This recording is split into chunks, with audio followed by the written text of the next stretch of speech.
Hello friends, നമസ്കാരം. ഞാൻ രാജേഷ് ഷിബിൻ. നിങ്ങൾക്ക് എല്ലാവർക്കും ഇടുക്കിക്കാരി ചാനലിലേക്ക് സ്വാഗതം. ഇന്നത്തെ നമ്മുടെ റെസിപ്പി നല്ലൊരു അടിപൊളി മാംഗോ കേക്കിൻ്റേതാണ്. ഓവനോ ബീറ്ററോ ഉപയോഗിക്കാതെ എങ്ങനെ ഇതുപോലൊരു കേക്ക് വീട്ടിൽ തയ്യാറാക്കിയെടുക്കാം എന്നതാണ് ഞാൻ നിങ്ങളുമായിട്ട് ഷെയർ ചെയ്യുന്നത്. റെസിപ്പിയിലോട്ട് കിടക്കുന്നതിന് മുമ്പ് ചാനൽ സബ്സ്ക്രൈബ് ചെയ്തിട്ടില്ലെങ്കിൽ ദയവായി സബ്സ്ക്രൈബ് ചെയ്യുക. അതിന് തൊട്ടടുത്തുള്ള ബെല്ലൈക്കൺ കൂടി ഒന്ന് ക്ലിക്ക് ചെയ്യുക. കേക്ക് ഉണ്ടാക്കുന്നതിന് വേണ്ടി ഞാനിവിടെ ഇതുപോലെ ഒരു വലിയ മാങ്ങയാണ് എടുക്കുന്നത്. മാമ്പഴം എടുക്കുമ്പോൾ നന്നായി പഴുത്തതും നാര് കുറഞ്ഞതുമായിട്ടുള്ള മാമ്പഴം എടുക്കുക. ഞാൻ മാങ്ങയുടെ തൊലിയെല്ലാം ചെത്തിക്കളഞ്ഞ് ഇതുപോലെ ചെറിയ കഷ്ണങ്ങളാക്കി മുറിച്ചെടുത്തിട്ടുണ്ട്. ഇനി ഈ മാംഗോ പീസസ് നമുക്ക് മിക്സിയുടെ ജാറിലിട്ട് നന്നായിട്ടൊന്ന് അരച്ചെടുക്കാം. ഞാനിപ്പോൾ ഇതുപോലെയാണ് ഈ മാങ്ങയുടെ കഷ്ണങ്ങൾ അരച്ചെടുത്തിട്ടുള്ളത്. നല്ല തിക്ക് പേസ്റ്റായിട്ട് അരച്ചെടുക്കുക. വെള്ളമൊന്നും ചേർക്കേണ്ട ആവശ്യമില്ല. അധികം നാരുള്ള മാങ്ങയാണെന്നുണ്ടെങ്കിൽ ഈ സമയത്ത് ഇതൊരു അരിപ്പയിലോട്ട് ഒഴിച്ച് നന്നായിട്ട് അരിച്ചെടുക്കുക. അപ്പോൾ നമുക്ക് നാരൊക്കെ മാറ്റിയെടുക്കാവുന്നതാണ്. ഞാനിവിടെ ഒരു പാൻ ചൂടാക്കി എടുത്തിട്ടുണ്ട്. ഇതിലോട്ട് മാങ്ങ അരച്ചത് മുഴുവനായിട്ടും ചേർത്ത് കൊടുക്കുന്നു. ഇതിലോട്ട് 3 ടേബിൾ സ്പൂൺ ഷുഗർ കൂടി ചേർക്കുന്നു. മാങ്ങയുടെ മധുരത്തിനനുസരിച്ച് പഞ്ചസാര ചേർക്കുന്നതിൻ്റെ അളവിൽ വ്യത്യാസം വരുത്തുക. നമുക്കിത് നന്നായിട്ട് ഇളക്കി മിക്സ് ചെയ്ത് കൊടുക്കാം. പഞ്ചസാരയെല്ലാം നന്നായിട്ട് അലിഞ്ഞ് കിട്ടണം.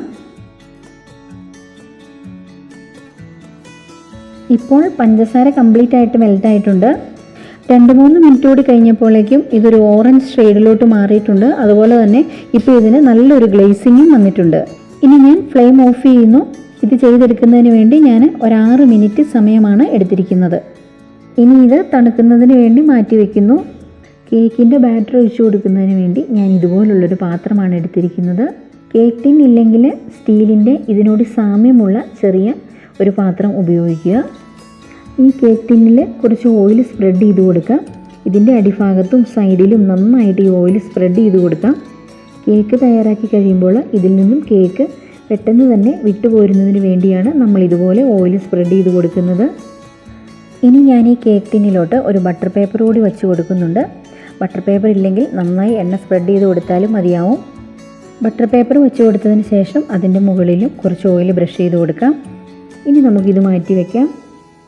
ഇനി ഞാനിവിടെ ഒരു ബൗൾ എടുത്തിട്ടുണ്ട്. ഈ ബൗളിലോട്ട് 1 കപ്പ് പഞ്ചസാര പൊടിച്ചതാണ് ആദ്യമേ തന്നെ ഇട്ട് കൊടുക്കുന്നത്. 250 ml അളവ് കപ്പിൽ 1 കപ്പ് പഞ്ചസാര പൊടിച്ചത്. ഇനി ഞാനിതിലോട്ട് 4 ടേബിൾ സ്പൂൺ സൺഫ്ലവർ ഓയിൽ ചേർക്കുന്നു.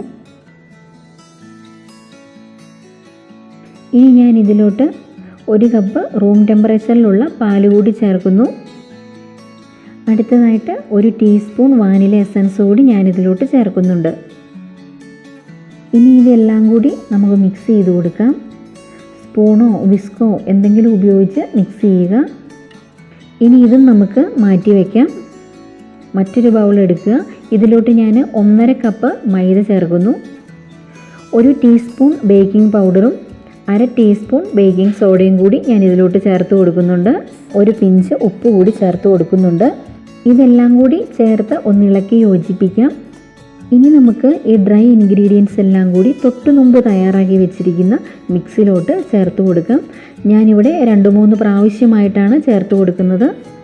ആദ്യമേ തന്നെ ഇതിൽ നിന്നും 4-5 സ്പൂൺ പൊടി ഞാൻ ഇതിലോട്ട് ചേർത്ത് കൊടുക്കുന്നു. അതിനുശേഷം ഒരു വിസ്ക് ഉപയോഗിച്ച് നന്നായിട്ട് ഇളക്കി മിക്സ് ചെയ്യുക. വിസ്ക് ഇല്ലെങ്കിൽ വലിയ സൈസിലുള്ള ഒരു സ്പൂൺ ഉപയോഗിച്ചാലും മതിയാവും. ഇതുപോലെ 2-3 പ്രാവശ്യമായിട്ട് ഈ പൊടികളെല്ലാം ഇതിലോട്ട് ചേർത്താണ് ഞാനിത് ഇളക്കിയെടുക്കുന്നത്. കട്ട കെട്ടാതെ നല്ല സ്മൂത്ത് ബാറ്ററായിട്ട് വേണം നമ്മളിത് മിക്സ് ചെയ്തെടുക്കാൻ.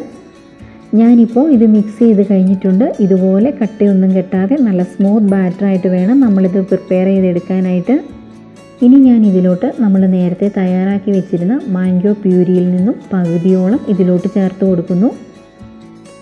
ഇതും നന്നായിട്ട് കട്ടയൊന്നും പിടിക്കാതെ നല്ല സ്മൂത്തായിട്ട് ഇളക്കിയെടുക്കുക. ഇതാ ഇപ്പോൾ കേക്കിന് വേണ്ടിയിട്ടുള്ള ബാറ്റർ റെഡി ആയി കഴിഞ്ഞു. ഇനി നമുക്കിത് നേരത്തെ ഗ്രീസ് ചെയ്ത് വെച്ചിരിക്കുന്ന പാത്രത്തിലോട്ട് ഒഴിച്ചു കൊടുക്കാം. കേക്ക് ബാറ്റർ കംപ്ലീറ്റ് ആയിട്ട് ഒഴിച്ചതിന് ശേഷം ഇത് 2-3 പ്രാവശ്യം ഇതുപോലെ ഒന്ന് തട്ടി കൊടുക്കുക. എയർ ബബിൾസ് ഉണ്ടെങ്കിൽ അത് പോകുന്നതിന് വേണ്ടിയിട്ടാണ് അതുപോലെ ചെയ്ത് കൊടുക്കുന്നത്. ഇനി ഞാനിത് ഒരു അലുമിനിയം ഫോയിൽ കൊണ്ട് ഒന്ന് കവർ ചെയ്ത് വെക്കുന്നുണ്ട്. ഇത് കടായിൽ വെച്ച് വേവിച്ചെടുക്കുമ്പോൾ ആവിവെള്ളം വീഴാതിരിക്കാൻ വേണ്ടിയിട്ടാണ് ഞാൻ ഇതുപോലെ ചെയ്യുന്നത്. ഇനി ഞാനൊരു ഫോർക്ക് വെച്ചിട്ട് ഇതിൽ ഹോൾസ് ഇട്ട് കൊടുക്കുന്നുണ്ട്. ഇതിലുണ്ടാകുന്ന ആവി പുറത്തോട്ട് പോരുന്നതിന് വേണ്ടിയിട്ടാണ് ഇതുപോലെ ഈ അലുമിനിയം ഫോയിലിൽ നമ്മൾ ഫോർക്ക് വെച്ചിട്ട് ഹോൾസ് ഇട്ട് കൊടുക്കുന്നത്. ഞാനിന്ന് ഇതുപോലൊരു കടായിലാണ് ഈ കേക്ക് ബേക്ക് ചെയ്തെടുക്കുന്നത്. ഈ കടായി 5 മിനിറ്റോളം പ്രീഹീറ്റ് ചെയ്തെടുത്തിട്ടുള്ളതാണ്. കേക്ക് ടിൻ വെക്കുന്നതിന് വേണ്ടി ഞാനിവിടെ ഇതുപോലൊരു അടപ്പ് കൂടി ഇതിനുള്ളിലോട്ട് വച്ച് കൊടുത്തിട്ടുണ്ട്. ഇനി ഞാൻ ഇതിലോട്ട് നമ്മൾ ബാറ്റർ ഒഴിച്ച് റെഡിയാക്കി വെച്ചിരിക്കുന്ന കേക്ക് ടിൻ വെച്ച് കൊടുക്കുന്നു. ഈ കടായിയുടെ അടപ്പ് കൊണ്ട് ഞാനിതൊന്ന് മൂടി വെച്ചുകൂടി കൊടുക്കുകയാണ്. ഞാനിത് സിമ്മിലിട്ടാണ് ബേക്ക് ചെയ്തെടുക്കുന്നത്. നിങ്ങൾ ഓരോരുത്തരും ഉപയോഗിക്കുന്ന കടായിയുടെ കട്ടിക്കനുസരിച്ചും അതുപോലെ തന്നെ ബർണറിൻ്റെ വലുപ്പ വ്യത്യാസത്തിനനുസരിച്ചും കേക്ക് ബേക്കായി കിട്ടുന്ന സമയത്തിൽ വ്യത്യാസം വന്നേക്കാം. ഇപ്പോൾ 45 മിനിറ്റ് കഴിഞ്ഞിട്ടുണ്ട്. കേക്ക് ബേക്കായോ എന്നറിയുന്നതിന് വേണ്ടിയിട്ട് ഒന്ന് ചെക്ക് ചെയ്ത് നോക്കാം. അതിന് ആദ്യമേ തന്നെ നമുക്ക് ഈ ഫോയിൽ പേപ്പർ മാറ്റാം. ഇനി നമുക്ക് ഇതിൻ്റെ നടുഭാഗത്തൊന്ന് കുത്തി നോക്കാം. ഇതിലോട്ട് കേക്കിൻ്റെ ബാറ്റർ ഒന്നും ഒട്ടിപ്പിടിക്കാതെ ക്ലിയർ ആയിട്ട് കിട്ടുകയാണെന്നുണ്ടെങ്കിൽ അതിനർത്ഥം ഇത് റെഡി ആയിട്ടുണ്ടെന്നാണ്. ഇനി ഈ കേക്ക് ടിൻ ഈ കടായിൽ നിന്നെടുത്ത് തണുക്കുന്നതിന് വേണ്ടിയിട്ട് മാറ്റി വയ്ക്കാം. ഇപ്പോൾ ഇത് നന്നായിട്ട് തണുത്തിട്ടുണ്ട്. ഇനി നമുക്ക് ഈ കേക്ക് ടിന്നിൽ നിന്നും ഒന്ന് മാറ്റിയെടുക്കാം. ഇതുപോലെയാണ് എനിക്ക് ഈ കേക്ക് റെഡിയായി കിട്ടിയിരിക്കുന്നത്. ഈ കേക്ക് ടിന്നിൽ നിന്നും വളരെ ഈസി ആയിട്ട് തന്നെ വിട്ടുപോന്നിട്ടുണ്ട്. ഇത് ഈ കേക്കിൻ്റെ അടിഭാഗമാണ്. ഇത് കരിഞ്ഞൊന്നും പോയിട്ടില്ല. നല്ല പെർഫെക്റ്റ് ആയിട്ട് തന്നെയാണ് ബേക്കായി കിട്ടിയിരിക്കുന്നത്. അതുപോലെ തന്നെ ഇത് വളരെ സോഫ്റ്റായിട്ടാണ് കിട്ടിയിരിക്കുന്നത്. ഇനി ഞാൻ ഈ കേക്ക് ഒന്ന് ഡെക്കറേറ്റ് ചെയ്തെടുക്കുന്നുണ്ട്. അതിന് വേണ്ടിയിട്ട് നമ്മൾ കേക്കിൻ്റെ ബാറ്ററിലോട്ട് ചേർത്തതിൻ്റെ ബാക്കി മാംഗോ പ്യൂരി ഇരിക്കുന്നുണ്ട്. അത് ഞാൻ ഒരു സ്പൂൺ കൊണ്ട് ഈ കേക്കിലോട്ട് ഒഴിച്ചു കൊടുക്കുന്നു. കേക്ക് ബേക്ക് ചെയ്തെടുത്തപ്പോൾ ഇതിൻ്റെ മുകൾ ഭാഗം ഒരുപാട് പൊങ്ങി വന്നിട്ടുണ്ടെങ്കിൽ അതൊന്ന് കട്ട് ചെയ്ത് കളഞ്ഞിട്ട് വേണം ഡെക്കറേറ്റ് ചെയ്ത് തുടങ്ങാൻ.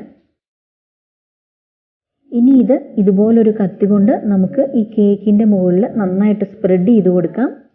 കട്ടി കുറച്ച് സ്പ്രെഡ് ചെയ്ത് കൊടുക്കുക.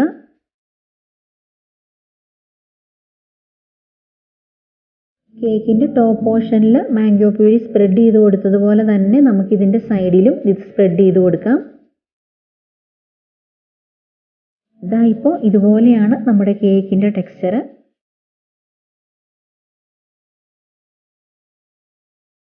ഞാൻ ഈ കേക്കിൻ്റെ മുകളിൽ ഇതുപോലെ ഓറിയോ ബിസ്ക്കറ്റ് പൊടിച്ചതുകൊണ്ട് ഒന്ന് ഡെക്കറേറ്റ് ചെയ്തെടുത്തിട്ടുണ്ട്.